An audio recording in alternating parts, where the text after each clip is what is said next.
കൊമ്പിൽ കിലുക്കും കെട്ടി ഉള്ളരിഞ്ഞ പന്തുരുത്തി നാടൻ വെച്ച കുഞ്ഞിക്കുളമ്പടിച്ചോടിച്ചോടാതെ മടിക്കാതെ. ഹലോ ഹലോ യെസ് പ്രൊഡ്യൂസർ പ്രക്കടിക്കുന്നു സുരേന്ദ്ര സ്പീക്കിംഗ്. പറയൂ പറയൂ. വളരെ സന്തോഷമുണ്ട് കേട്ടോ. ഈ ജയൻ സാറിന്റെ ഇതുപോലെ ശരപഞ്ചനൊക്കെ റീ റിലീസ് ചെയ്യാൻ എടുത്തില്ലേ, വളരെ സന്തോഷമുണ്ട്. അയ്യോ മമ്മൂട്ടിയുടെ മോഹൻലാലിന്റെ പടം മാത്രം റീ റിലീസ് ചെയ്താൽ മതിയാ? എന്റെ കൂടെ റിലീസ് ചെയ്യണ്ടേ? സൂപ്പർ സ്റ്റാറിലെ കേറി വരട്ടെ. അല്ല സാറേ, ഒരു സംശയം, സാറിന്റെ സൗണ്ട് എന്താ സാർ ഇങ്ങനെ ആയിപ്പോയത്? ഒന്നും പറയണ്ടനിയാ. പണ്ട് മിമിക്രി തലയെ പിടിച്ചിരുന്ന കാലത്ത് ഒരു മിമിക്രിക്കാരൻ പയ്യനോട് ചോദിച്ചാലിയാ എങ്ങനെയാണ് ഈ ശബ്ദമൊക്കെ ഒന്ന് കടിപ്പിക്കണേന്ന്. അവൻ പറഞ്ഞ് ആറ്റിൽ ഉരുളുന്ന കല്ലെടുത്ത് നേരെ ചൂടാക്കിയിട്ട് വിഴുങ്ങാൻ പറഞ്ഞു. അങ്ങനെ വിഴുങ്ങിയതിന് ശേഷമാണ് സൗണ്ട് ഇടയ്ക്കിടയ്ക്ക് മാറും.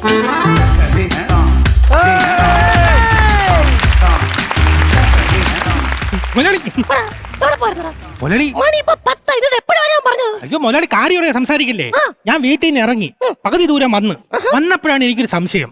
ഞാൻ വീട്ടിൽ നിന്ന് ഇറങ്ങിയില്ലേ എന്ന് ഞാൻ തിരിച്ചു പോയി നോക്കിയപ്പോ എന്റെ സംശയം കറക്റ്റാണ്. ഞാൻ വീട്ടിലുണ്ട്. ഞാൻ എന്നെ പിടിച്ച് വലിച്ച് ഇവിടം വരെ കൊണ്ടുവന്നെയാണ്. സംശയങ്ങൾ നമുക്ക് അപ്പുറം തീർക്കണം.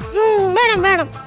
അതെ, എന്തെന്ന് വേണം? അല്ല, നിനക്ക് എന്നെ കൂടെ കൂട്ടിയില്ലേ, അതുകൊണ്ട് എനിക്ക് ഇത് തന്നെ വേണം. അയ്യോ കഷ്ടം തന്നെ. എടാ അമ്പലക്കുട്ടാ, ഇന്ന് ഈ പുതിയ പടം റിലീസ് ആവുകയാണ്. റീ റിലീസാണ്. പക്ഷെ ഇവിടെ തിരക്കില്ലടേ. അപ്പുറത്ത് വേറെ ഏതോ പടം റിലീസാക്കി വെച്ചേക്കും. ഒരു പടം ഓടുന്നു. ഏത് പടം? പിള്ളേരെ പടം മൂൺവാക്ക്. കിടിലം പടം. ഭയങ്കര തിരക്ക്. ഇപ്പൊ എന്ത് ചെയ്യും? എനിക്കും ആ പിള്ളേരെ വെച്ചാൽ പടം എടുക്കുന്ന ആഗ്രഹമുണ്ട്. നേരിട്ട് ചോദിച്ചു ടിക്കറ്റ് എടുക്കാൻ വന്നിരിക്കുകയാണ്. അയ്യോ, ഞാനൊരു പ്രൊഡ്യൂസറാണ്. പ്രൊഡ്യൂസർ പ്രക്കടിക്കുന്നു രാജേന്ദ്രൻ. അപ്പം എന്റെ പടത്തിലും ചെറിയൊരു വേഷം ചെയ്യൂ. നല്ല പിള്ളേര്. ഒരു 500 രൂപ അഡ്വാൻസ് കൊടുക്കും. ഇവരെ വെച്ച് എടുക്കുമ്പോൾ നമുക്ക് നല്ല കഥ വേണം. നല്ല കഥ, ബലമുള്ള കഥ വേണം. കഥ എന്റെ ഉണ്ട്. എന്നാ പറ. ഉഗ്രം കഥ. കഥ എന്ന് പറഞ്ഞു കഴിഞ്ഞാൽ ഒരു ഗ്രാമത്തിന്റെ പശ്ചാത്തലമാണ്. ഗ്രാമത്തിന്റെ പശ്ചാത്തലത്തിൽ എടുത്തിട്ടുള്ള എല്ലാ പടങ്ങളും വിജയിച്ചിട്ടുണ്ട്. ആ ക്യാമറ ഇങ്ങനെ താന്നിങ്ങനെ ഇറങ്ങി വരുമ്പോ സൂര്യൻ ഇങ്ങനെ ഉദിച്ചു പൊങ്ങും. അത് നല്ല ഷോട്ട്. ബാക്കി പറ. ഇത്ര എഴുതിയിട്ടുള്ളൂ. നീ എഴുതണം. ഞാൻ എന്തോന്ന് പറയാനാടാ നിന്നെ. ഈ പടത്തിന് കുറച്ച് ആൾക്കാർക്ക് അവസരം കൊടുക്കുമായിരുന്നല്ലേ? മറ്റേ മൂൺവാക്കിലൊക്കെ അഭിനയിച്ച കൊച്ചിന്റെ പേരെന്താന്ന്? മീനാക്ഷിയുടെ നമ്പർ ഉണ്ട് എന്റെ. നമുക്ക് സിനിമയിൽ ഒരു വേഷം കൊടുത്താലോ? നല്ല വിളിച്ചു കൊടുക്കും. നല്ല കുട്ടിയാ, നല്ലോണം അഭിനയിക്കും. അയ്യോ പഞ്ചാബ് സുരേന്ദ്ര മാമ. അയ്യോ സ്പീക്കർ ഇട്ടൊക്കെയാണ്. ഹലോ ഹലോ, മീനാക്ഷി അല്ലേ? എന്താ ചേച്ചി? ചേച്ചിയാ? വിളിക്കണ്ട അഹങ്കാരി പെണ്ണ്. അഹങ്കാരി പെണ്ണെന്ന് പറഞ്ഞാ ശരിയാവൂല. സൗണ്ട് ഉള്ളതില്ലെന്ന് പറയുന്നത്. എന്റെ സൗണ്ടാ അത് ഇടയ്ക്കിടയ്ക്ക് മാറുന്നുണ്ടല്ലോ. ആവശ്യമില്ലാതെ പറയരുത്. ആ പെണ്ണിനെ ശപിക്കും. ആ പെണ്ണിന്റെ സിനിമ 100 ദിവസം ഓടി വിജയിക്കട്ടെ. അതെന്തൊരു പ്രാക്ക്? സാധാരണ സിനിമ ഓടലെന്നല്ലേ പ്രാവുന്നത്? എടാ സിനിമ ഓടണം. സിനിമ ഓടി അവക്ക് തിരക്ക് കാരണം അവിടെ വീട്ടിൽ ഇരിക്കാൻ സമയം കിട്ടരുത്. അവസരം കിട്ടണം. ഒരു നേരെ ഇരിക്കണം. കാര്യം ചെയ്യാൻ അവളെ കൂടെ കുറെ അവന്മാരുണ്ട്. അവന്മാരെയും പ്രാവ്. അവന്മാർക്ക് അവരെ സിനിമ വിജയിച്ച ഇഷ്ടംപോലെ പടം കിട്ടും. തന്നെ 3 വാക്ക് ചെയ്ത് അവന്മാരെ ഷൂസ് മൊത്തം തേഞ്ഞ് ഓട്ട വീഴണം. എന്റെ പടത്തില് ഒരു വെകിളി പയ്യന്റെ വേഷം ഒരു ഉഗ്രം പയ്യനുണ്ട്. നെടുമങ്ങാടുള്ള പയ്യനാണ്. പനിക്കോട്. പയ്യന്റെ പേര് ചട്ടിയാവില്. അവന്റെ മാമനും ഞാനോട്ട് നല്ല കമ്പനിയാണ്. അതുകൊണ്ട് ഞാൻ വിളിച്ചു കഴിഞ്ഞാൽ നമ്പരൊക്കെ ഉണ്ട്.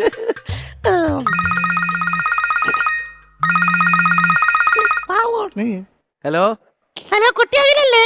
പറഞ്ഞ മാഡം.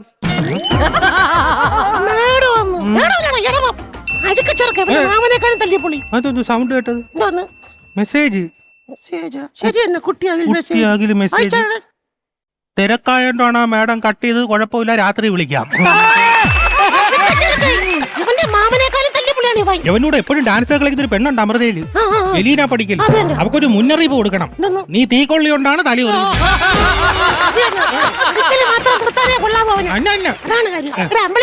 എനിക്ക് പ്രേമോ കാര്യങ്ങളൊന്നും. ഒരു കല്യാണമൊക്കെ കഴിച്ചുകൂടെ? എനിക്ക് പ്രേമം ഉണ്ടായിരുന്നു. ബ്രേക്കപ്പായി. ചെറിയ കാര്യത്തിന് നീ ഒരു കാര്യം ചെയ്യും, വിളിച്ച് സംസാരിക്കും. പിണക്കം മാറ്റാം. മാറൂ, നോക്കട്ടെ. പ്രൊഡ്യൂസർ ഫ്രക്കടിക്കുന്ന സുരേന്ദ്രന്റെ അടുത്തുണ്ടോ? ഹലോ ഹലോ ഹലോ, ഞാനാണ് അമ്പിളിക്കുട്ടൻ. എടാ അമ്പിളിക്കുട്ട, നിന്നോട് ഞാൻ 100 വട്ടം പറഞ്ഞിട്ടുണ്ട് എന്നെ ഇങ്ങനെ വിളിച്ച് ശല്യപ്പെടുത്തരുതെന്ന്. അതെ, പിന്നെ ഞാനൊരു വേറൊരു കാര്യം പറയാൻ നിന്റെ അടുത്ത് പിന്നെ വേണ്ട വിളിച്ചത്. വേണ്ട, നിന്റെ ഒരു കാര്യം എനിക്ക് കേക്കണ്ട. അല്ലടി ഒരു സന്തോഷ വാർത്ത ഉണ്ടെന്ന്. എന്താ ഇത്ര സന്തോഷം? അത് പിന്നെ എനിക്ക് ഇന്ന് ലൈസൻസ് കിട്ടി. അതിന് ഞാനെന്തോ വേണം? നീ നാളെ തൊട്ട് റോഡിൽ ഇറങ്ങി നടക്കുമ്പോ ഒന്ന് സൂക്ഷിച്ചോ കേട്ടാ. എനിക്ക് പറഞ്ഞിട്ടുണ്ട് മുതലാളി. എനിക്കൂടെ സിനിമയിൽ ഒരു വേഷം ഉണ്ടാ മുതലാളി. നിനക്ക് വേഷം തരണം എന്ന് പറഞ്ഞാൽ നിനക്ക് അഭിനയിക്കാൻ എന്തെങ്കിലും ഇതുണ്ടാണ്? നന്നായിട്ട് അഭിനയിക്കും ഞാൻ. പിന്നെ പൊളിക്കും ഞാൻ. പക്ഷെ ഒരു കാര്യമുണ്ട്, ആ. ഡാൻസ് ആണ് മെയിൻ. ആ. നമ്മളിപ്പോഴത്തെ മൂൺ വാക്ക് സിനിമയിലെ ആ. അതിനകത്തുള്ള ഡാൻസ് അല്ല സംഭവം, ആ. പണ്ടത്തെ ഡാൻസ് ആണ്. പണ്ടത്തെ ഡാൻസ് പഴയ കാലഘട്ടത്തിൽ നമുക്ക് ഡാൻസ് വഴി ആൾക്കാരോട് സംസാരിക്കാൻ പറ്റുവാടെ. അതെങ്ങനെ? അത് നമുക്ക് ഡാൻസ് സംസാരിക്കും. ഇപ്പൊ ഓ. നീ അവിടെ നിന്നില്ല, നീ എന്റെ പ്രേക്ഷകൻ. ആ.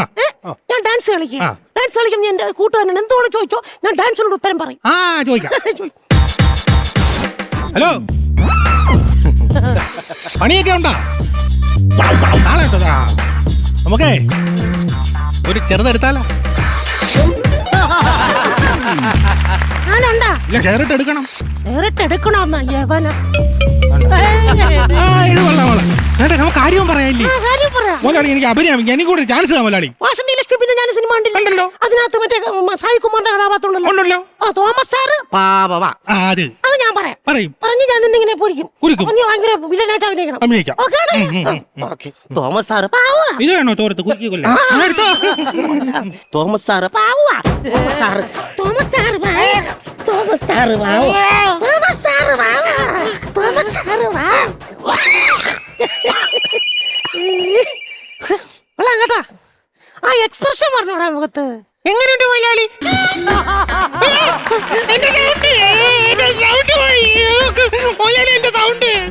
കാഷ്യർ ഒരു 50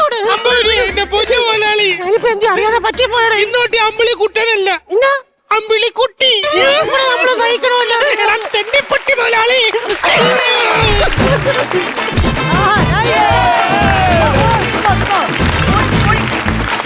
കോമഡി